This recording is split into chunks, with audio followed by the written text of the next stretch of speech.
Hey, what's up, bud? Today, this entire video is dedicated to my favorite person in magic, if not in the world, Mr. Wes Barker. Happy birthday, buddy. I wish you all the best. I wish I could be there to celebrate with you. I mean, this is crazy.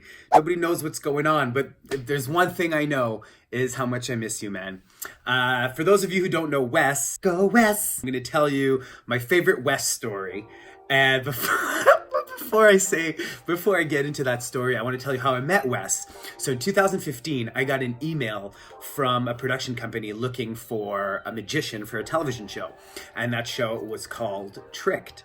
So basically, you'd send auditions. Hundreds of magicians in Canada sent their video, and I got a call. About 2 months later, I got a call saying there's 2 finalists for the show, Wes Barker and Eric Leclerc. So I went to Vancouver. I filmed my audition. I was so happy and lucky, so lucky to get that part. And then Wes actually lived in Vancouver. For me, Vancouver was like a 6-hour plane ride. Wes lived in Vancouver. So I was lucky enough to get the part. And obviously, I mean, come on. No, I was really lucky to get the part. Wes was a very good, good contender, a good option B. But here's the most incredible part of the story is imagine Wes, who, he had been to magic a few years, but this was like a national show filming in his hometown, auditioning for this and then losing, which sucks, when you lose something, a competition or whatever in life, you're a little choked up. And then the network, the production company, asked Wes, after they told him that he didn't get the part, they asked him if he would stay on board and become my magic consultant. Now, this type of show, magic consultant means you're building props for the magician, you're helping him achieve the effect, you're hiding in crazy weird places, handing me chickens, 8 hours a day under a counter. It's not a very prestigious role, but it is, for the talent, for the magician, it is a very much appreciated role. So Wes decided, he didn't know who I was, I didn't know who he was. He decided to stay on, and for 1 week, he said, I'll do it for a week. They're like, we're really stuck. He's like, I'll do it for a week, no problem. That's the type of guy I am. And I'll tell you, man, on day 1, on set, I fell in love. You were my first love, the one that's gonna last. Wes, I wish you were born a girl. I always say this sounds so egotistical, so narcissistic, but I fell in love with this guy because I found a duplicate version of me living all the way across the country. We kind of looked alike. We're the plain vanilla white guys. We like drinking, we like partying, we're funny.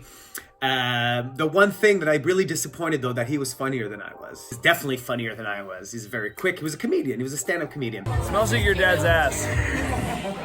So that day, I think we really bonded, and then we got along and laughs, and I was so thankful. If I learned one thing being a magician on screen and there's somebody else helping you, is you have to be very, you have to be very thankful and very appreciative, and to make your appreciation known every day. So I took him out for beers every day, and I think he paid once or twice. I let him pay. When you have too much money and not enough friends. But I took him out for beers every day, and from that day on, we were inseparable. He stayed on for, I think it was like 5 months as my assistant. But really what most people don't see is when a magician's on TV, their assistants or consultants are really what the show is made of. The magician on TV is just a representation of what this team of magical people are coming up for you to do on TV. The 2 other consultants were Dave Moses and Travis Bernhardt. These guys will forever have a place in my heart. They made me look so good for so many months. And I'll always be super thankful and super grateful and super humbled by their help. So thank you, guys. That's how I met Wes. We've been inseparable ever since. The last 5 years, we've traveled everywhere together. We go to conventions and we meet in Vegas to party. He moved to Toronto with his beautiful wife, and now they're way closer. It's like only 4-hour drive. So we've been inseparable. We've done so many different countries and so many different ventures together. And I'd like to tell you my favorite Wes Barker story. Wes is a drinker. He likes the... Wes taught me it was okay to drink on the job. We've always had these crazy, drunken times together, and I wouldn't change him for the world. So here's my favorite Wes Barker story. One day, Wes flew down to my house to, I think it was just to hang out. I think maybe we were filming something with Chris Ramsey or something. I'm not sure. But he just came down, and that night we really went hard. Like, we were just going hard. And he went to bed at like 4, and I stayed up for a couple hours. I had like it was my house, so I had, the host needs to stay up. At one point, we're in the kitchen, and my house is 3 levels. And if you stand at the bottom level, there's stairs that go all the way up to the last level. You can see all the way, and it's pretty high. It's a high house, so you can see really high. And then at one point, we're just in the kitchen talking. Everybody's talking, and I'm like, is there a tap on? I'm hearing like rain, and I'm like, or like drops of water. And I'm like, what's going on? And then I go, everybody's looking for it. And then I go and I look up, and I see Wes standing on top of the stairs, leaning like this. He was leaning like this on the rail. And he's just peeing on my brand new floor of my brand new house through his boxers. The stream was like this thick. I've never seen a stream like that ever in my entire life. Maybe my stream is not so thick, coming out of everywhere. And I'm like, Wes! And he's just like this. He's just like, what's going on? I'm like, what the f? I run upstairs, I grab 2 towels, I get upstairs, I'm like, what the f are you doing? So at this point, he's sleepwalking. He's sleep pissing. It's like this, and it's coming out, and I'm like, what are you doing? I'm punching him as hard as I can. I've never punched a friend like that. I'm punching him right here and here in the arm. And he's just like, what? And the pee's coming down, so I'm cleaning up the pee with the towels, and I soon realized that I didn't bring enough towels. I'm like, there's a lot of urine, and it's kind of going down, and the stairs of my house are just kind of like planks that you can kind of like see through, and it's dripping everywhere. And what are you doing? I'm punching him. Now he's all wet of his own urine.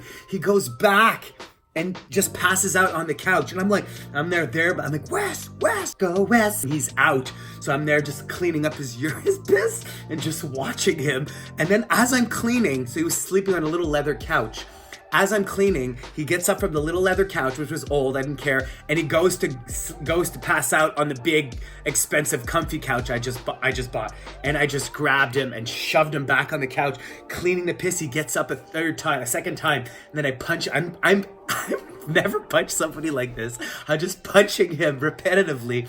He finally gets the idea and just sleeps there. Like, my guests didn't know him that well, so I wasn't saying, guys, come here. They were just hearing me saying, what the punching him, and they couldn't see what was happening. So I have people in my house like, what is going on?